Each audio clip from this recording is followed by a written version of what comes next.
Subscribe to our channel and press the bell icon for the latest updates.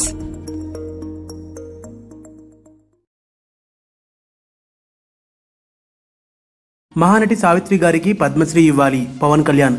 Andhra Pradesh Janasena అధినేత పవన్ కళ్యాణ్ గారు ఓ video channel ఇంటర్వ్యూలో మాట్లాడుతూ Padma award గ్రహీతులందరికీ Janasena party తరపున Janasena party శ్రేణుల తరపున నా మనస్ఫూర్తిగా శుభాకాంక్షలు తెలియజేస్తున్నాను. షటిల్ ప్లేయర్ శ్రీకాంత్ గారికి అలాగే మ్యూజిక్ మాస్ట్రో ఇళయరాజా గారికి నా హృదయపూర్వక శుభాకాంక్షలు తెలియజేస్తున్నాను. అలాగే ఇంకా తెలుగు వారికి ఉంటే చాలా బాగుండు అనిపించింది నాకు. ఈ సందర్భంగా నేను కేంద్ర ప్రభుత్వానికి కానీ తెలంగాణ ఆంధ్రప్రదేశ్ రాష్ట్ర ప్రభుత్వాలకు నా విన్నపం ఏమిటంటే సావిత్రి గారికి ఎస్వీఆర్ గారికి కూడా మున్ముందు పద్మ పురస్కారాలు ఇస్తే చాలా బాగుంటుందని నేను మనస్ఫూర్తిగా కోరుకుంటున్నాను. ఒకసారి ఆ దిశగా మీరు ఆలోచించవలసిందిగా కోరుకుంటున్నాను అని పవన్ కళ్యాణ్ తెలిపారు.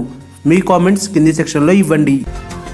ఈ వీడియో గనుక మీకు నచ్చినట్టయితే లైక్ చేయండి, షేర్ చేయండి, సబ్స్క్రైబ్ చేసుకోండి.